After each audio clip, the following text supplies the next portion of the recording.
first half. Allie was scoring. We were just kind of hanging in there, and they started to pull away from us. They're hard to stop. I mean, 0's good, 2's good. A couple of the other kids were hitting shots, and they made it hard for us to score. I mean, we run a lot of different actions, and they were guarding them, and we were in a bind, a little bit. But just my biggest takeaway was just Kara at the very end of the game just hitting 2 huge threes, and then obviously scoring right there at the buzzer. Just that's a memory that nobody's ever going to forget in Martins Mill. That's for sure.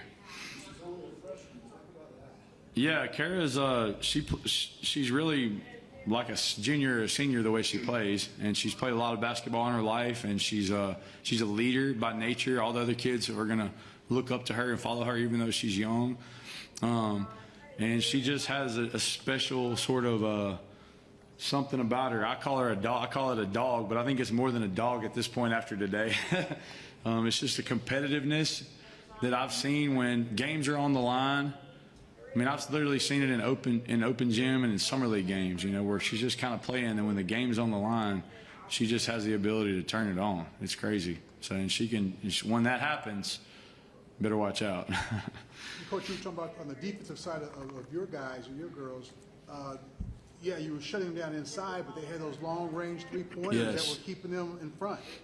So when you have 2 guards like that, 0 and 2, that are just dynamic, and then you have shooters all around them that can just spot up. I mean, it's hard. It's hard to guard that. I mean, I thought we did the best we could.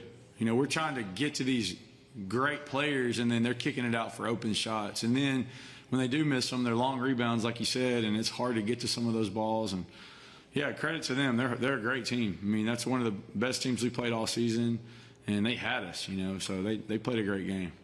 Kara, it was 39-30, and you just at the end there. What were you thinking when you were down by that much? I was thinking, well, this team has been with me for not very long. I haven't played very long, but they hyped me up through the whole season, and I know they relied on me to kind of take over, and I just thought that I needed to do that to win for these girls. Okay, all 4 years you've been here to San Antonio, haven't won one yet till today. How does this feel? It's amazing. I mean, we worked so hard all season, and just to be able to do it with this group of girls means the world. And then Coach Bruce, when I talked to him around the week, he said you kind of took on you're the only senior in the program and taking on like a Mama Kate. Just what does it mean to lead this young team and now to do this today? These girls make it so easy. I mean, they just are willing to do whatever it takes to win, and with that kind of group, it takes nothing to lead them.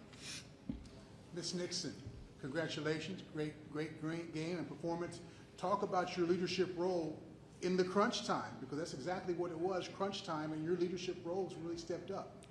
I'm very young, but I just think that I just hype them up, and the whole time they need to have encouragement, and it doesn't matter if I'm scoring or anybody else. They just need hype through the whole game. So did you ever dream this last night? Yeah. Coach, you get through the last 10 seconds of the game, the thought process between keeping it going, calling a timeout, but ultimately putting your faith in Kara Nixon. Yeah, I was thinking in my mind if she made them both, we would probably get it down and call a timeout. But with it being tied, when she missed the first one, I got Kara's attention, and I just said to her, get to the rim. And so I knew it was going to be tied. My thought is, if we call a timeout, they have a chance to regroup. They have a chance to do something to whatever we do. They could trap us. They could get in different types of defenses. So instead of giving them a chance to do that, I was just thinking to myself at the time, hey, let's get it to Kara, and we got 9 seconds, plenty of time for her to just basically get to the rim, make them call it, is what I was thinking. And so I just got her attention. I just said, hey, get to the rim, and she did. And even though that bucket went in, they called the foul, so she was going to the line anyway. But what a great job of her. Just realizing the moment and doing it, making it happen. It's awesome.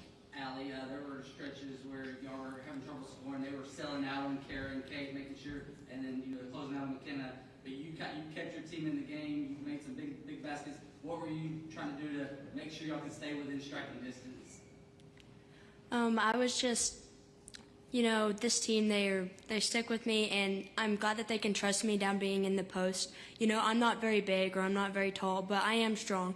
That is what I have for me. So just them trusting me with the ball and to score it, it's just a great feeling. Coach, I think, Down about 9 points there towards the end, they started stalling. Did you feel like that was the momentum changer for you guys? It was. It actually kind of helped us because we have a group that you know, different teams have different just strengths, and we're good at kind of scrambling. And it's not really something we're going to come out and do at the beginning of the game because we're leaving. But in that situation, we're good at that. The same thing happened against Tenaha in the regional tournament. For those of you that follow us, we were down and they're stalling and we're this late, and we had to kind of go trap. And when you go trap, you're leaving somebody open, so you got to scramble off that and run around. And we have just, for whatever reason, it's really nothing we've coached into these guys. They're just kind of good at that. They have a knack for it. And so when we started doing that, that was the best thing that could happen for us. We felt like we got a couple steals there. Kara came down and hit a 3 and was like, okay, now we have a chance. And we came back to her with another set that we hadn't run the whole game that's for her to shoot. And it was barely open. She buried it. So, yeah, it was worked into our favor a little bit. Coach, talk about the hometown support. I know days ago you said this town loves this team, and it was proven today. Yes. Martins Mills community is unique because I told my wife this, who's over there. She's played for the Lady Mustangs and won a couple of state championships. But they have a group of people that come support the team, even if they don't have kids on the team, every night. And if anybody's ever in East Texas and wants to see it for themselves, they show up in our home gym. It's packed. It's exciting. It's a great atmosphere. And so, yeah, we feed off of that. Our program has high expectations. Sometimes that makes it tough. But when we're winning in the playoffs, you don't have to worry about that. They're going to show up. They're going to be loud. They're going to have our back 100%.